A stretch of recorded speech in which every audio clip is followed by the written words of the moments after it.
All right. I think we're live in the Well Woman's community. Hello, ladies. I'm Amanda, and I'm here with Julia, and we are excited to talk to you today about you want change after 40. you know, maybe you've wanted it for decades, but you've also got the awareness that your mindset may have you stuck.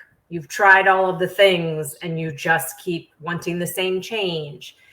And so Julie and I are doing this work right alongside you. We are 40 plus and we want change. We are working on it. We are making it happen in our lives, letting it happen in our lives, and also noticing how our mindset can make us feel stuck, no matter what diet we do or how many weights we lift, that type of thing.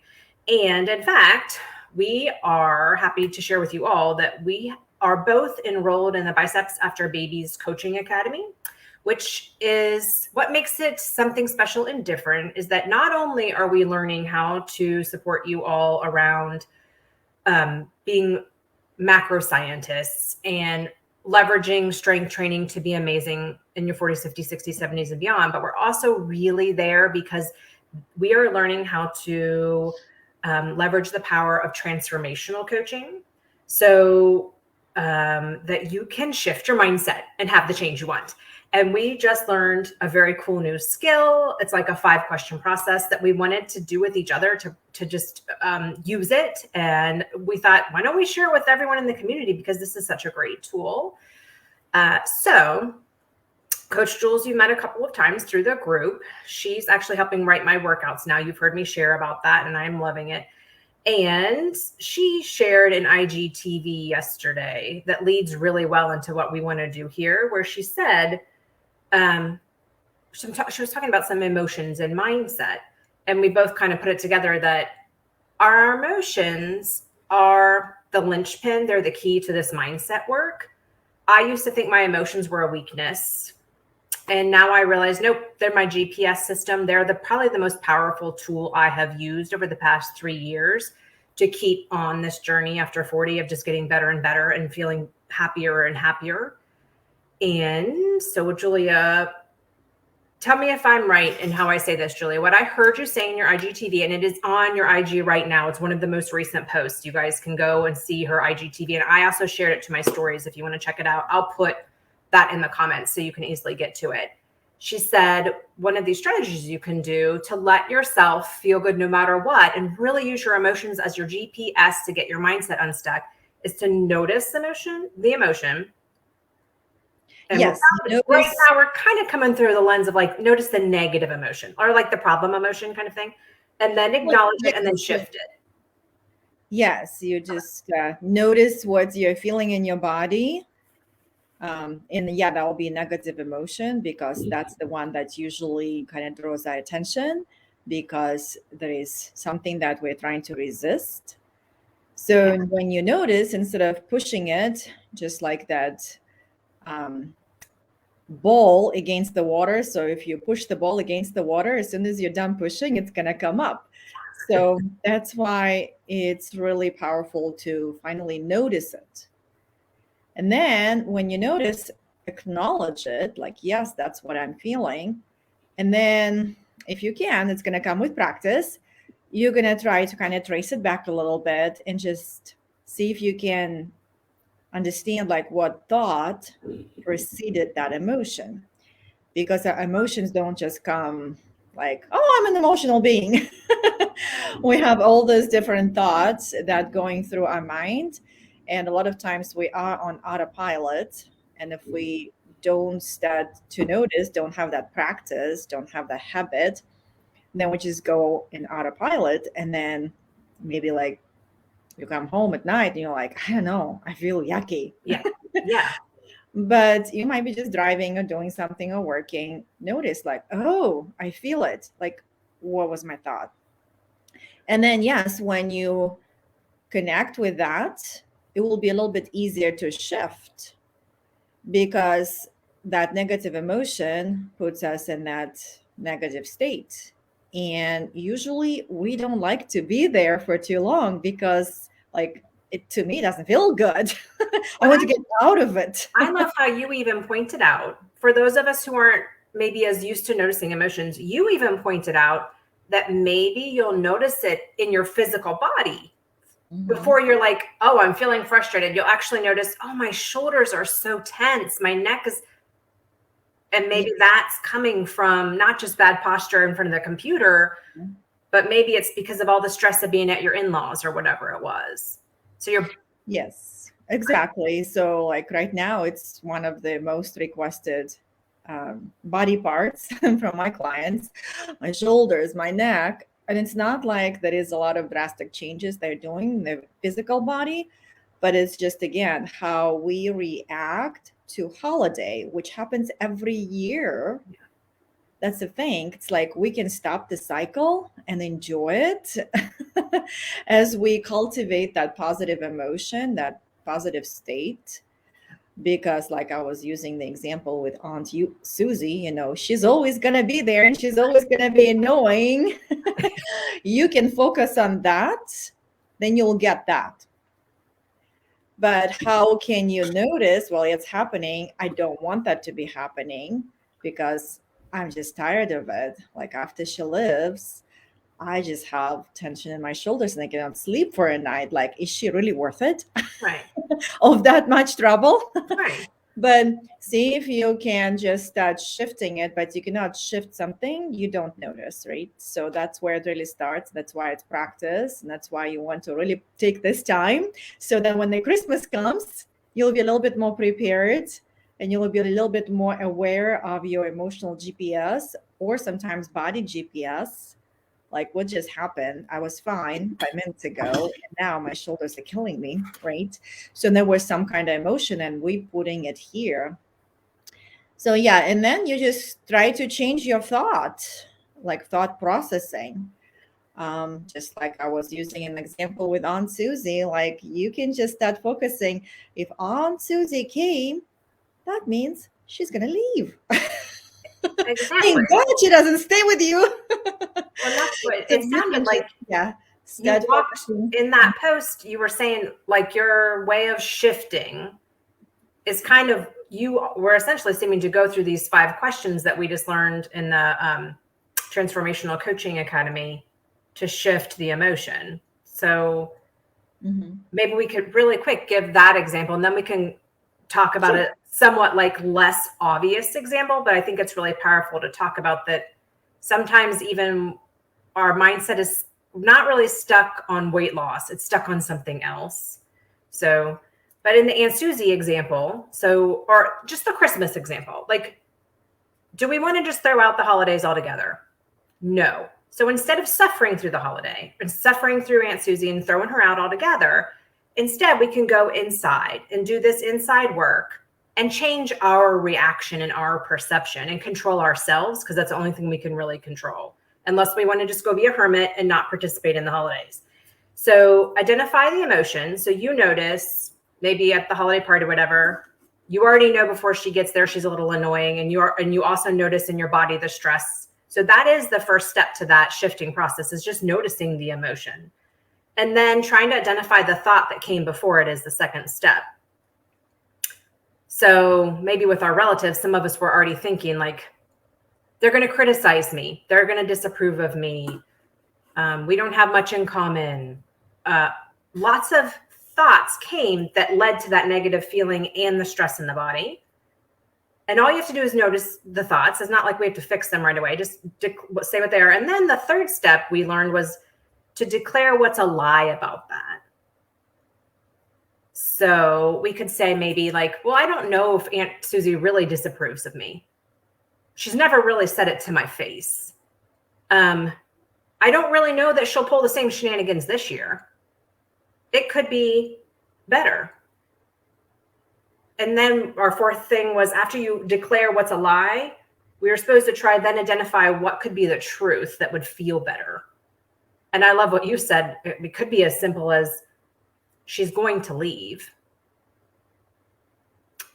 Or you could get, like say, maybe it won't be that bad this year. It won't be as bad. I'm getting better and better at having fun anyway. And last but not least, our fifth step was to identify, and the shifting the thought was, or shifting the feeling was to identify some new action. And I have to say, I loved your action. I don't know if anyone else got to see the end of your IGTV of not only going through this process and shifting your thoughts, but also then you did that action of taking, in your real life, you took games and prizes to a family event to make it more fun for you. And I was like, that was masterful. Like, you're really good at this. That was so smart. And you said it really worked. Yeah, it was fun. And that's what I've been working on.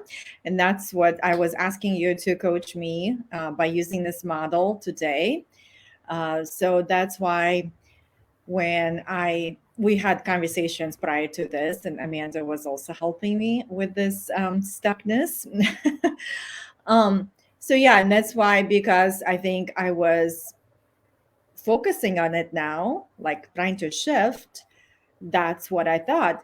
Like, I don't want to be just sitting there and be dreadful and counting my minutes. And I thought, oh, games, let's see it. I love it. And yeah, that was like so much fun. And we like killed 2 hours playing games and didn't have to talk about, all the other stuff, what happened, what not happened, and whatever, like boring stuff.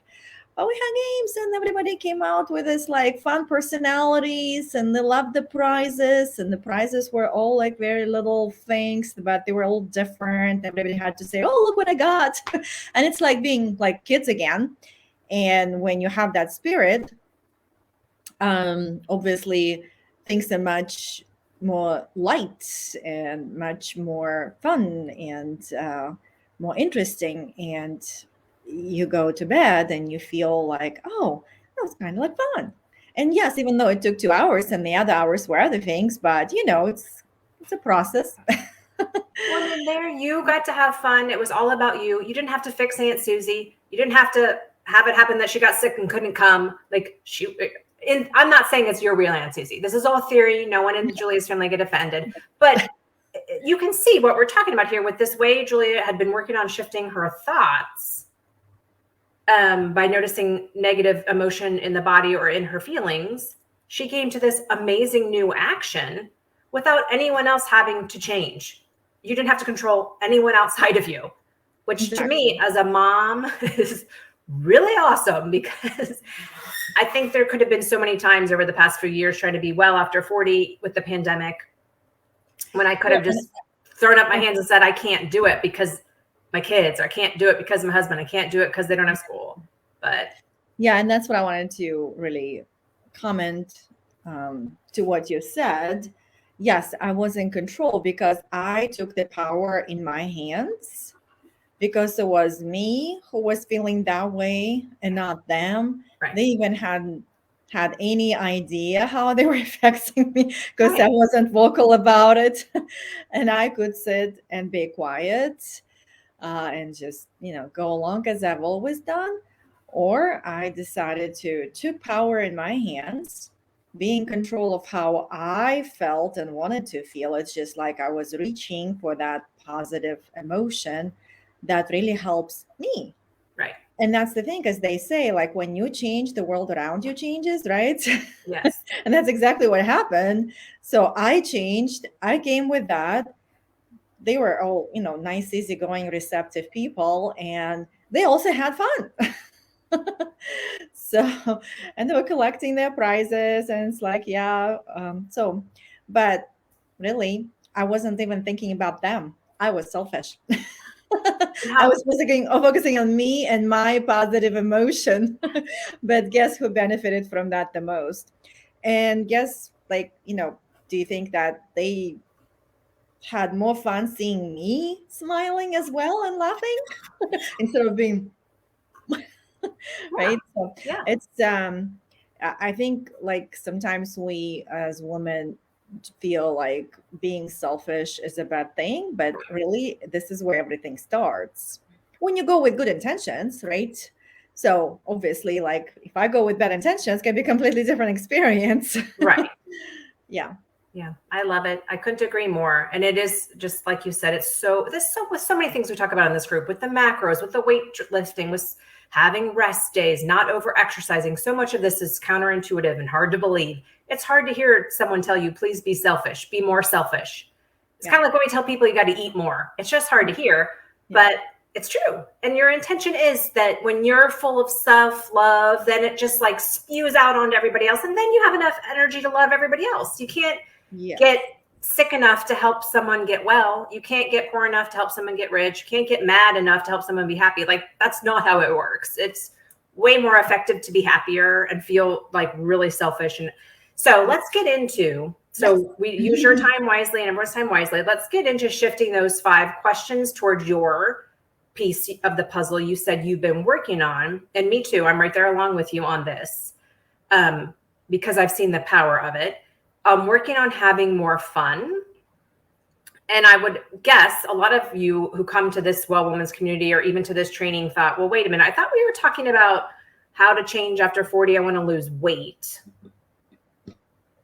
But if you make it fun, it's going to be way more enjoyable. That's what I want everyone to see. Like, there is a hard to see, but very real and almost the most powerful thing, bridge between this mindset and the results you're getting in whatever wellness journey you're on, right? So, because remember, if you were at this training, you wanted to hear, you want to change stuff in your wellness after 40, but your mindset has you stuck.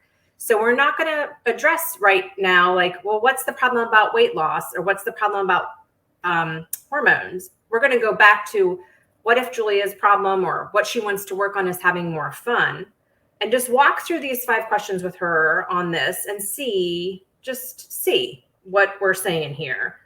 Give this approach a chance. But I also think I can relate to like my journey of becoming a macro scientist, because the personality that I've possessed for 48 years showed up there as well. And I think that's what, like, through the prism of food changes, through the prism of having an actual goal and working towards that intentionally, I was reflecting on my personality. And this was coming up again and again.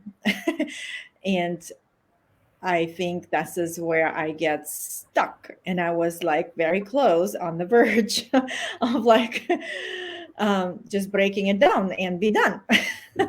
But I had to convert and start finding like, how can I actually like force myself to make it fun? Yeah. So I can definitely relate to that, because like I said, just came to the surface. Well, how powerful. I mean, and how great that you were able to listen. And I wonder if anyone else has had that happen. Like, did it come up for anyone else that you were thinking, maybe if this just could be more fun to lift these weights, or if it could be more fun to eat this healthier food? What if I thought it was fun? Would that make it work? I wonder if anyone else has thought that. Like, because I used to follow a woman named the Fly Lady, who was like a home ec teacher. And she was all about like, make it fun and it'll get done. And I see that now. So let's do that. Let's start off with, do you feel like you had an answer to that first question? Because you noticed the problem, you acknowledged it, and you were trying to shift it. So in that first question of like, identify the negative emotion, what did you feel like you were noticing, or like the problem when it came to this more fun? Well, like if I relate that to my micro scientist journey, I am an action person and I want the results now. It's like everybody else, right? Raise your hand. So then I go like all in and make it very serious. Like, I have to have a goal. I have to achieve it. So I have to work it. I have to go with the formula, and I have to, do this, and see how many times I said I have to. Yeah. Yeah. So, and I just kind of go there, and God forbid, I'm going to miss this, or I'm going to miss that. And it's like, this is not right. And how's it? So yeah, it's that perfectionism. And I think all of that uh, basically makes me too serious. And obviously, it's my upbringing and like all of that stuff. And then if I didn't step back and reflect, like, oh, yeah, I have that tension in my shoulders and I have like a tension in the neck, and it's been 2 weeks. If I go like this, too serious, then I'm not gonna make it. Yeah. And what really was kind of getting into my head was what Amber was saying, how to make it effective and enjoyable. And I was overdoing the effective part. Right. So we're doing like exercise or Yes. action or Yes. okay. Yes. And I was just kind of pondering on that other equation, or the other part of this equation, like enjoyable. Like, this is not enjoyable. Like, this is how I am. I'm too serious. This is not fun. Like, how do I make it enjoyable? That was my problem that was coming up and coming up. And yeah. Okay. So you were feeling a little like questioning and frustration-ish, it sounds like, around I'm just trying to wrestle this to the ground and it is no fun. And how could I, so, and then you even started to go in there as you were talking into that question too, about identifying the thoughts you were having that were preceding the emotion and preceding those feelings in your body. You were saying you were thinking, how responsible you needed to be, how it sounded like you were kind of saying, I have to try so hard. Yeah. I have to be the one to do everything. No one else is going to do this for me. Like you were, yes, you had those beliefs or those thoughts on repeat. yes, yes. Putting a lot of pressure, like, yes, I have to. And yeah, because I want to succeed, and it's the formula, and I have to follow the formula. And yes, I have to. You think you had that mindset? I think it's drilled into Americans, but I know you are not like from the US. You weren't born here. So maybe this is a little different for you. Yes. Do you have this thought? And I think the diet industry really plays on it. And so does fitness. You have to struggle and sacrifice to get results. And the hungrier you are, the more you're going to lose weight. And the more you sweat and the more injuries you get, the better you are. Like, we'll build a monument to you and all of your struggle and sacrifice, which we learn, especially after 40, just doesn't work anymore because we physically can't do it. Like, do you think you had those thoughts going on? Like, it can't be fun. It has to be hard. Well, yes, I definitely in my culture for sure. So, and I know probably don't need to bring religion, but it's something that I grew up with. Like, if you don't suffer, God loves you if you suffer, kind of thing. Yeah. So yeah, I come from that mentality for sure, that there is a punishment and there is, like you have to be serious and all that stuff. Yeah. But I think in terms of like exercising, and also where I was with that, I was using it for different reasons, and I wasn't so attached to the goal. And the working out was actually like fun for me. However, I also had to be intentional about my workouts so that I can achieve the goals I want. So, and now again, I'm like crushed to that effective and enjoyable piece. Yeah. So, yeah, I don't know if I'm answering your question, but yes, I definitely come from that culture, even though I wasn't on any diet specifically prior to that. And I've been learning again from the exercise prism, no pain, no gain is not really necessary. Right. However, with the food, and because I had the goal specifically attached to it, and I value achievement. So, and I value being successful at achieving a goal, and maybe value it too high. Right. So that's where I think I was looking at my formula food that will provide me that goal, and I have to be serious about it, because yes, God forbid I'm gonna like miss a step. Right. Then I'm gonna, I guess maybe I'm afraid of failure, right? I don't know. Well, Possibly. I don't know. I think you're kind of getting into that third question of like declaring the lie in your thoughts, because it sounds like you're kind of saying, I've been, and so many of us have, I've been brainwashed. I mean, that's a drastic term, but I'm Yeah. going to be drastic to make a point. I've been Yeah. brainwashed to think I have to struggle. Yeah. And if I don't meet the goals that I say I have, I am not worthy. Yeah. Are those truths or are those lies? Well, these are the lies I'm telling myself. Yeah, because they're going to justify my struggle, right? Yeah. And so that's the third question in Biceps After Babies in the modules we're working on now. She's asked us to ask ourselves, can you declare, she said, declare the lie. Can you look at those thoughts you had that gave you those negative feelings and see anything in there that could be a lie? Or maybe you're not ready to call it a lie, but just might not be working for you anymore. So, yeah. Well, that's yes. Is it a lie that I cannot get results if I am completely perfect? Well, completely perfect. I mean, in my mind, it's a lie, um, and that's where yes, like is it a lie that I cannot be effective and enjoy it at the same time? Yes, it's a lie.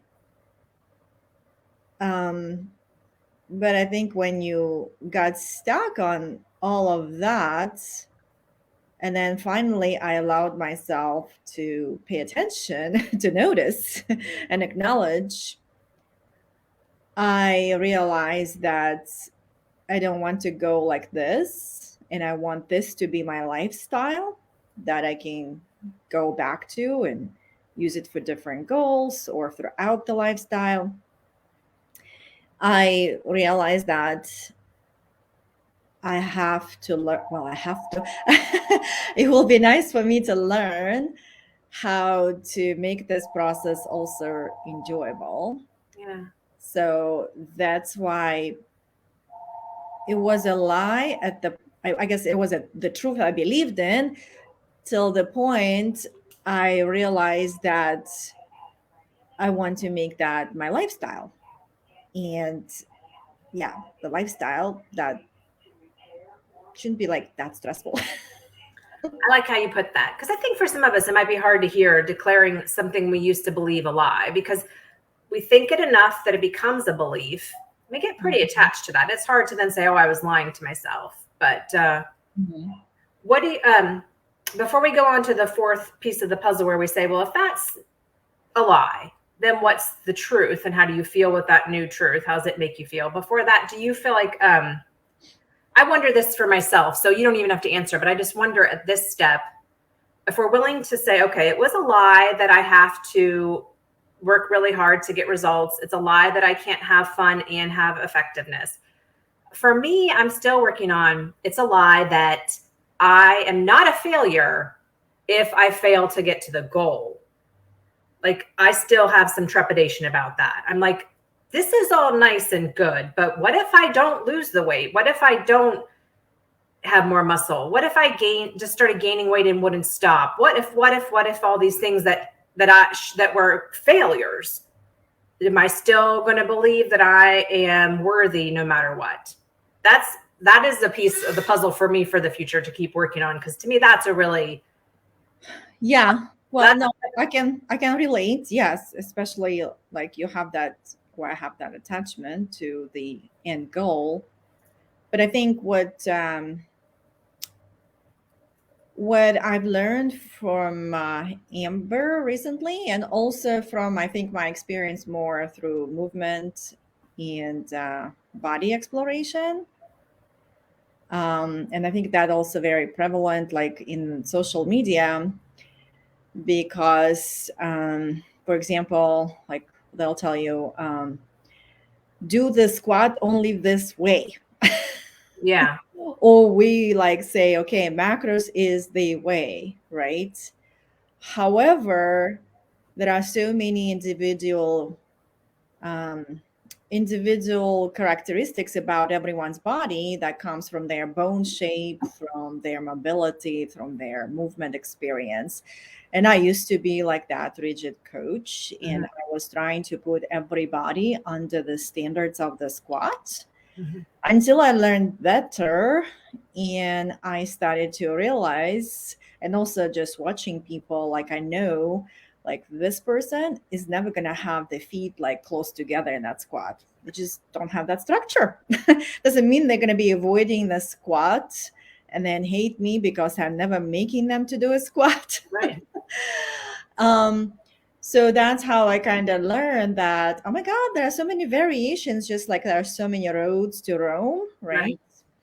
And just because we're focusing on one, right, that puts a lot of pressure. Yeah.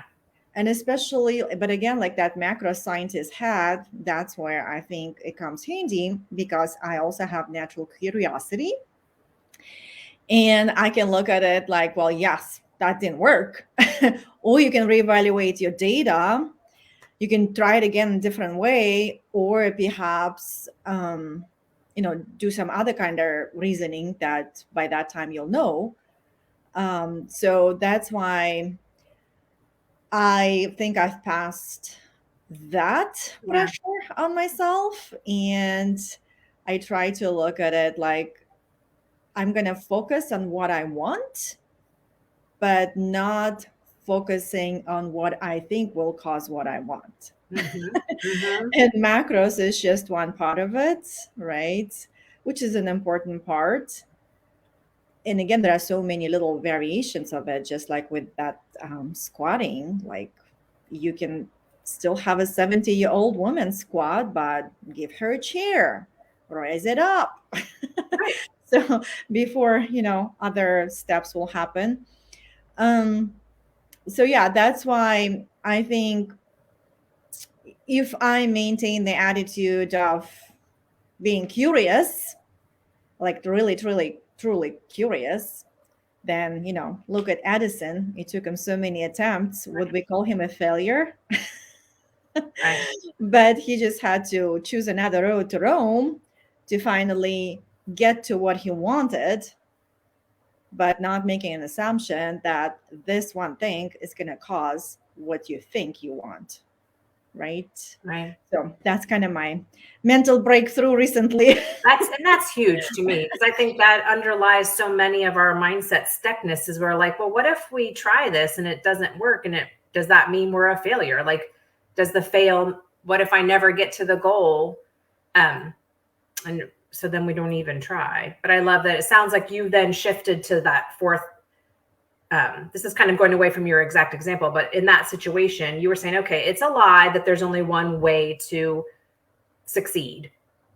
And Yeah. instead, the truth could be there's no end to the ways that I can take care of myself and see progress in my body and in my journey, whatever it may be. Yeah. I just had a thought as we were talking.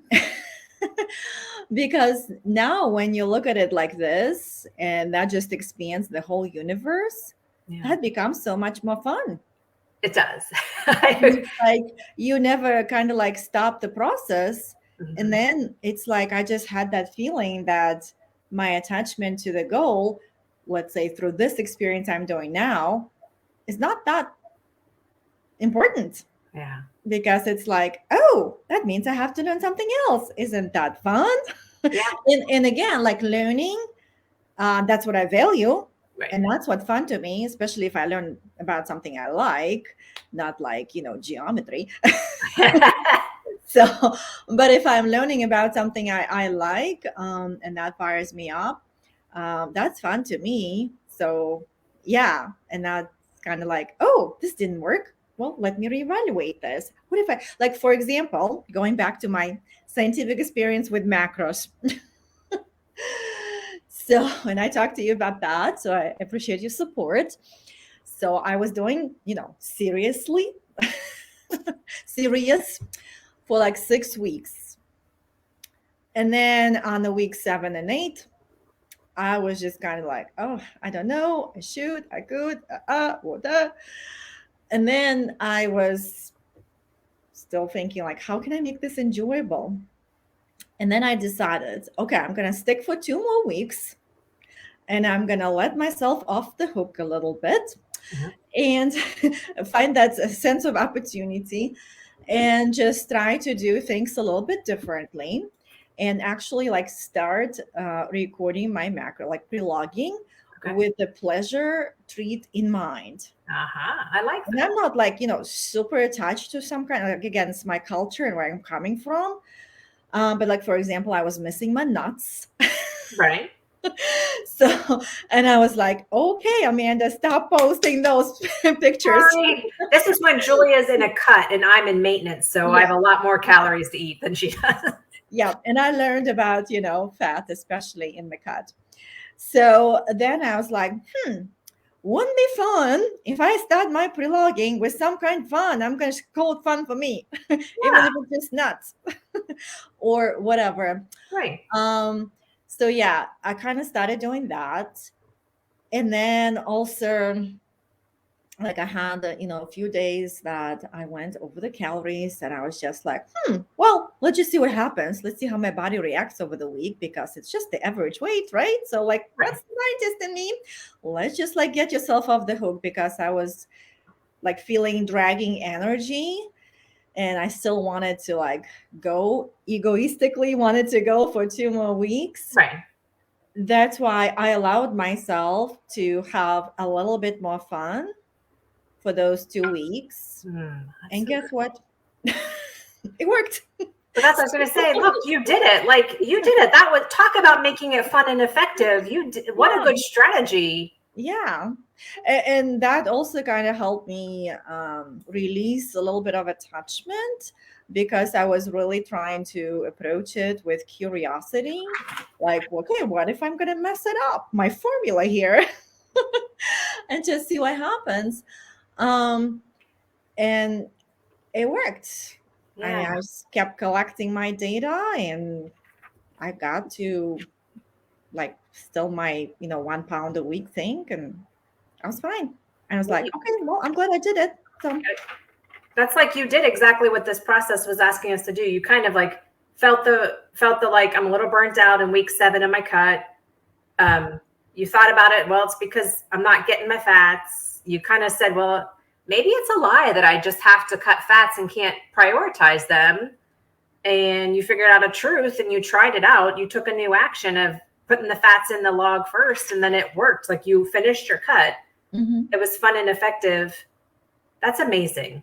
Kudos to you. I didn't realize, well, I do kind of like her watching you from the outside. I saw you like making those moves, but I didn't know your thought process. And I think that's why it's so cool we can come in here and share this, because it shows like to some extent this is a little intuitive, but like look at the process Julia went through to do that. You can do that too.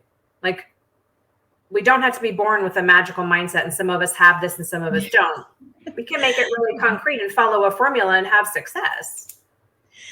Yes, and I think talking about it now with you and going through this process and reflecting back, now it gives me a little bit more confidence that like taking this experience into other goal-oriented whatever things, that it can be fun. Like, okay, how can I make it fun, like for me? Right. And I know like I've done it with macros and it kind of worked. Yeah. So it's just allowing myself to step into that world and maintain, like, coachable, self-coachable, and also maintain that curious mind, which I think just like having this curious mind, I mean, it's fun, right? Like Yes. it's already fun, just like when you think, oh, let me be curious, instead of like, okay, this is a formula and I have to do it. Let me be curious instead of critical. Maybe that's even your new action. Yeah. Because I feel like um you are doing it. You maybe it wasn't as clear to all of us or you yet until you talked through it, like you just said, but you are having fun and being effective in your macro scientist journey. And yeah, your new action is you are curious and it's made you unstoppable. Like it literally being curious let you not stop your cut.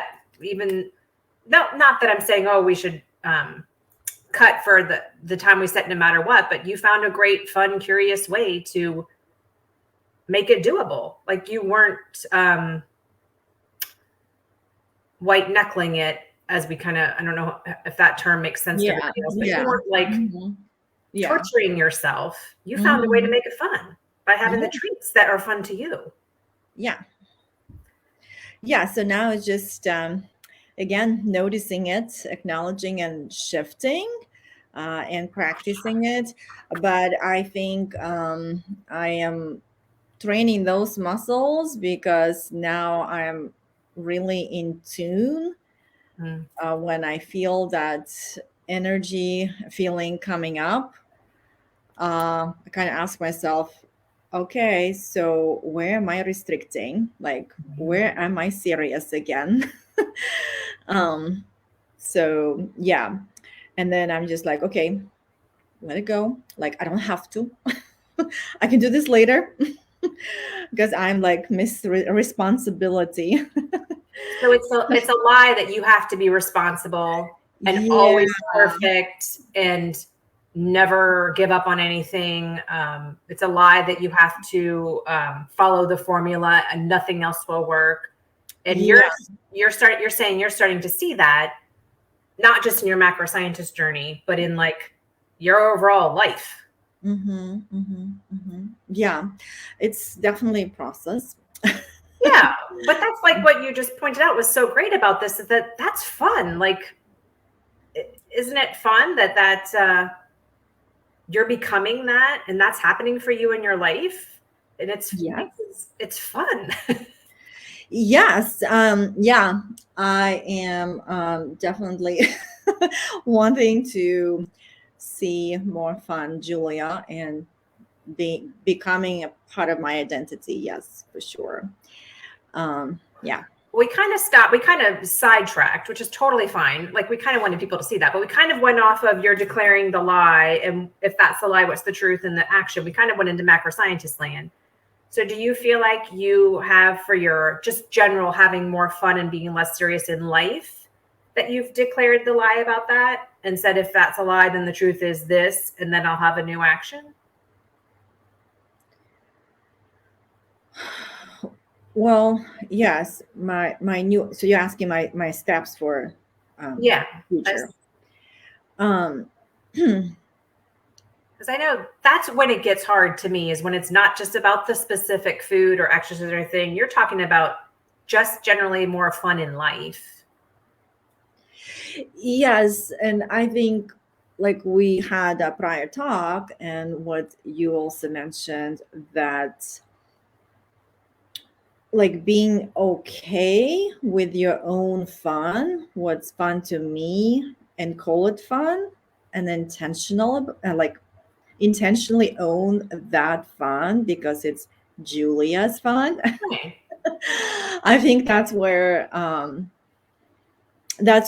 am still making terms with. Because like yes, I go to the gym and I lift weights and do some movement stuff, like that's fun to me. But if you kind of like look at the world of idea of fun, it's like, well, I don't know, is it fun? But I don't know, it's fun to me. And I'm like doubting myself, like, is it like, I guess I have to, I guess I can benefit from like owning my fun because I feel like it's fun to me. I guess I'm gonna be watching for my emotional response towards that to kind of like permit that fun because it feels to me like fun. I have like those vibes. Is that I guess the way to go? I'm just thinking that.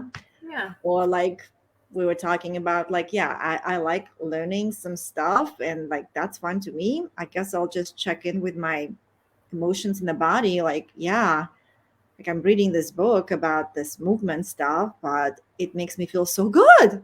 Like it's fun. Like Yeah. I guess that's how I will probably collect that feedback from my body and decide for myself, like, no, this is my fun.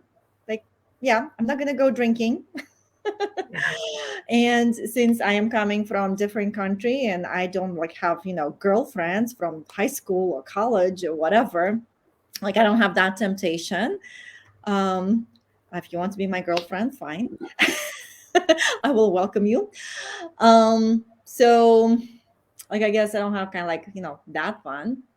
So that's why I love playing with the recipes. And like I was posting a reel with this chia pudding that I made, and I was so fun. Yeah. Like, and I was eating it, and I was experiencing that fun and pleasure.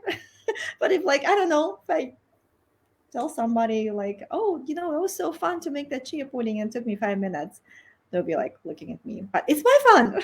Like I have to own it, I guess. I have I I have own fun, Julia. What fun is for me. yeah. That's my next project. That's Well, my that's like your new actions. yeah, new Yeah. So connection. yeah, because you said it's basically a lie that you have to want what you think you should want, or you have to do what you think you should do to get the results you want. Instead, you're allowing yourself. The truth is, you can let yourself focus on what feels good to you and what you want, no Yeah. matter what it looks like to others or what you should be doing. And your actions, you're taking them. It sounds like with the chia pudding and the letting yourself be like, yeah, I go to the gym and have fun. On Saturdays, I play at the gym. We used to do that as kids at the playground. And we even kind of started this all off by saying, you're not the only one who I've heard say, tons of women say, I wish this was fun. I wish I liked macro tracking. I wish it was fun to lift weights because then I would do it and have like this lifestyle I loved. That's kind of where you're headed. You're headed towards what a ton of people say they want for themselves. Well, but I think that also relates to aligning this actions to the values, because I value feeling strong and well and functional in my body. And this is one tool to use, again, one of the tools to use, but that works for me and I like it. And I think that's aligned with my goals. So, like now doing all this macro scientist work, I look at food in a different way. But again, it's more intentional and it's also aligning with my values of what I value. So that's why, like, my why behind this fun activities is very much interrelated. Yeah. And since I had been doing movement work and like strength and all that stuff for quite some time, I think I'm probably, yes, like more practiced basically. um but yeah, like this food work, I guess, actually is more related to mental work. Mm-hmm. Um, like I don't think I was experiencing that many breakthroughs when I started going to the gym and lifting weights, but I was slowly progressing to like, the men's section. Big weights. So where, men huffing and puffing and lifting like a lot of heavy weights. Yeah. So that was like my, transition sneaky way there. Um, so, but this, like dealing with food, just because I don't know, I guess we have more relationship with food and Yeah. more stuff going on. Yeah. So that has become like a lot of mind shifts. That's so That yeah. makes sense. That makes sense because most of us grew up with a lot of other people telling us what we should do, how much we should eat, what we should and shouldn't eat. Diet culture is always telling us that. It Yeah. happens when we're very little. Whereas the weight training stuff, to some extent, we've been able to program ourselves a little bit more on our own with our own beliefs about that. Yes, and I also work a lot with women who do use this shoot all over yourself. Yeah. So, and I like also Amber's formula on that, the shift. Yeah. So try from should, just say I can, right? Like I can eat healthier. Doesn't that sound like a world of possibility? So just again, if you notice your language, so because if you say I should, then how does it make you feel? Empowered, inspired, motivated? Not for long. But if you just say, "Oh, I can," why not? I mean, I can eat healthier, right? I did that yesterday. Yeah. But then also after that, if you just say, "I can eat healthier because," and now you're trying to just align that with your values. Like, yeah, I can eat healthier because I love how I feel when I eat healthier, and I love that. I can create the healthier food for myself, right? Right. So whatever that because might be for you, but just like finding that and connecting with that. And first again, start to notice how many times a day did I say should? Like how many times a day here I said I have to. Yeah. But now I'm like, oh, I said this again. Well, but how kudos to you because you're really noticing it, and you have language you're able to shift to, and it is super powerful. It sounds so small. All this can sound small and like airy and fluffy, but once you try it out, if you're willing to let yourself give these mindset changes and tools a try, you notice the change fast, and then you kind of start to say, okay, let me try a little bit more of this. It's Yeah, you became addicted, right? yeah. When I think you get to see change and feel results even faster than with the diet or with building muscle. That's why I love mindset work, because it can be such a positive reinforcement for you to keep doing it, because you can feel so much better, so much more quickly than anything else. So in the interest of everyone's time, I put in the comments first of all, the 3 ideas that Julia had shared in her Instagram IGTV yesterday, that to use your emotions as a GPS, you start with noticing them, then you can acknowledge and shift them. And the shifting part, that's kind of what we walked through today, these 5 questions about identifying the negative emotion, thinking about what thought came before it, saying, is that thought really truth or is it a lie? Then if that thought was a lie, what's the truth and how does that one feel? And then your last step is then you get to come up with some new action. And you saw Julia give great examples of how it doesn't even have to be something you physically do. It could just be a new thought you're going to think, or new word you're going to use, like can instead of should.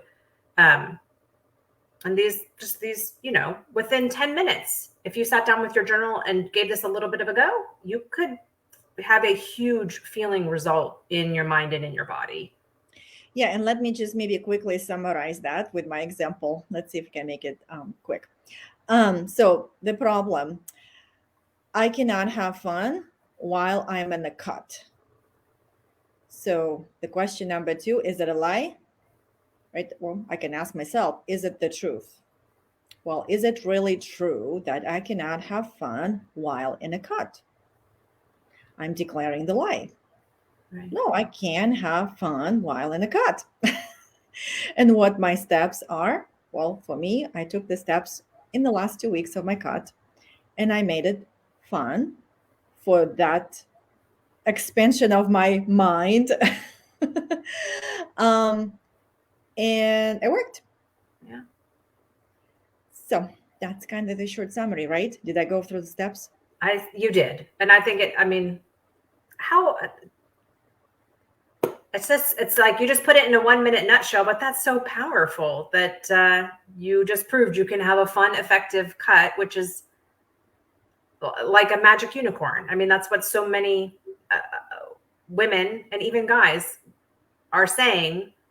And it's, their reason, the lie they're telling themselves they can't, is holding them stuck. And the beauty of all this to me is it's not just what you just walked through wouldn't just serve you for being in a macro cut. It would serve you for everything you want to ever do in your life. That thinking, that mindset, and that process can work in any area of life. Mm-hmm. Exactly. Yes. Just like, yeah, have more fun. Yeah. Yeah. Feel less frustrated. I mean, could be, go on more walks, don't put off the taxes, whatever you wanted to accomplish, you could apply this emotional GPS, notice it, acknowledge it, shift it, and these 5 questions to it, and see and feel really cool changes in your life, in your body and your emotions. So I'm so glad to be learning all of this with you. And then we get shared here. Yes, and me as well. Here we go, your last inspirational message. Ladies, you can change the impossible. You can change you. Yeah. Start with the first step. Just notice. Notice how you feel. Yeah. That's so powerful. So good. And we'll just keep talking about it because Julie and I are going to be getting to work on our Biceps After Babies coaching academy work for, a good, at least 6 more weeks, I think. Till March. Yeah. So we'll keep sharing processes and tools like this. And our end goal in mind, because I know some of you have asked, is to we just would find so much joy in working together to serve you all, to deliver some of our own programming to support women 40 and over in their wellness with their macros and their mindset and their muscles. And so that's in part why we're doing all this. I think, in part it's also just because it's fun and it feels so good and we want to learn and take great care of ourselves. And then we also want to share that with you all. So I know we really appreciate you all tuning in and asking your questions, asking what we're doing for workouts. I've appreciated y'all asking me what's going on with Faster Way. What are all the things? And we will just keep sharing. Can I share one last thing? Absolutely. That relates to fun. So yeah, I did my cut and I lost 10 pounds and 1.5 inches from my waist, and I was, happy and everything. And that was my first time being intentionally changing my body at 48, which when I think about it, this is to me is just mind blowing. Yeah. But so there is this sales page showed up on the Facebook, and they were advertising this sort of a skinny jeans, but really they were also saying that pants for the athletic body. Oh, nice. Because I don't my goal is not to be skinny, thin, toned, tiny, small, and all that kind of stuff. So because instantly I was not my thing. And then here it's pants for the athletic body. I'm what do they call the athletic body? So, and then I started reading the comments, and lots of ladies were saying that this is the pants, miracle pants, because when you work your thighs, when you work your hips, they're getting bigger. Yes, on your butt. And my waist, it's getting smaller. So you have to check them out. Maybe wait for sales for Christmas because they just ended their sale. And I'm reading the comments, and I'm really? They can make, because that's my problem. Not the problem. It's my opportunity. But I was reading the comments, and I just could not believe, really, they can make pants that I can fit my thighs, I can fit my hips, and I don't need a belt to hold me up. It'd be a miracle. I hate belts. I was skeptical, but I was just so intrigued and so curious. Can they really make pants like that for the athletic body? And this is skinny jeans. I never had skinny jeans. I never wanted skinny jeans. I was I wanted the skinny. But I looked at and they had a sale, and I got it. So, and I was so looking forward to receiving them. And I was just anticipating joy, because I was so intrigued and curious. This is the whole fun of anticipating the joy. Yeah. And then I started to attach this to my reward for the cut. Because I had to do my measurements again and make sure my thighs and hips fit in the sizes. So I'm oh, that's going to be my reward, my miracle pants. I can fit my thighs and hips and the waist. So I was anticipating joy before they arrived. Right. So I was opening them up. I'm oh my God, miracle pants. And I'm putting my one leg in, and it fits. And then the other, and it fits. And the waist, I can button, and I don't need a belt. You should have seen me. That was my moment of joy. I should make a video. You should. I did make a pictures, but I have to make a video because I was like, oh my God, this is it. This is fun.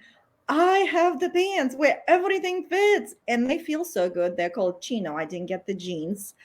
They're like good for summertime and Yeah. all the other stuff. And they fit and the perfect size. And they even had like the handwritten note. Well, it's not really handwritten, but whatever.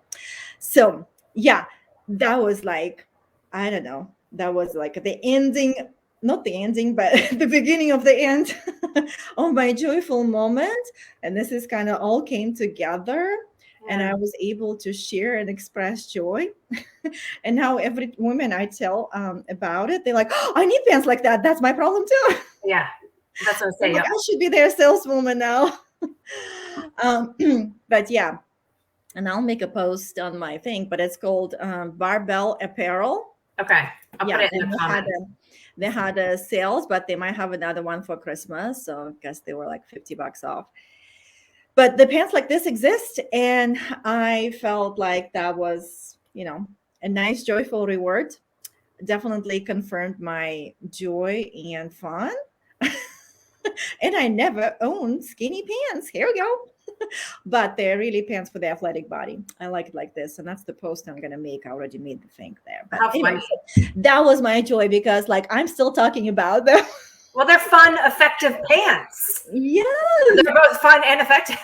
Yes, because that's the reason I don't like wear pants. I'm like stuck in sports clothes because every pants, every pair I have to put a belt. And because I've trained myself to breathe like effectively, Right. I feel so suffocated when the belt is on. I cannot breathe. Like, and imagine going to the restaurant and eat, and there is that belt there, and it's like, oh, that hurts my digestion. Yeah. So, pants like this exist. Well, I found it, barbellapparel.com. Yeah. I put them in the comments so people can look because it's. Yeah. And that was my reward. And I could like fit my new body in there. Boom. Pretty cool. I just love it. I mean, it's just fun to see. Like, I can definitely see how much fun you're having with it. And it also clearly you are living the fun, effective life. So yeah. That was a fun addition to my wardrobe. Yeah. That I did not plan. But I did hear people say like, well, you should like celebrate and buy new clothes. And I'm like, oh, I don't know. I have more clothes, but yeah. Well, I think, celebration is part of the fun. Yeah. And you were in a place of appreciation and celebration when you found them and like had that, that just all lined up and just felt so good. And that's how, just like we were talking about, like your emotions were giving you all the right, like go for it signals, like this is a good thing. Yeah. And I bet even if they had arrived and not fit you the way you wanted, you would have been like, okay, that's not the brand for me. Send them back. No big deal. Move on. Keep looking. Like it would have been still, and you got to have the joy of the experience. Like, all good. Yeah, they have free shipping, free exchange. It seems like a nice company, and they're out of Las Vegas. But I wanted to say something, but I forgot. I don't know what I would say. But so yeah. All right. Well, we will wrap up our live stream again with what Julia said earlier about you can be, do, and have even what seems impossible. That's how this all started for me at 43. I literally was told by my doctor and gynecologist, who I really respect and care for, and they've taken care of me for a long time, that some things were impossible. And I had that. I was like, well, I'm going to have to not believe that's true. That's going to have to be a lie because I can't go on like this. And that's how all of this came to be for me, was being willing to believe that you can do things and be and do and have things that seem impossible. See, your curious mind and your questioning, is it really true? Right. Created this wonderful, beautiful journey. Yeah, it really did. That's exactly how it went. Now in hindsight and reflection, I see that was literally the process of it. So yes.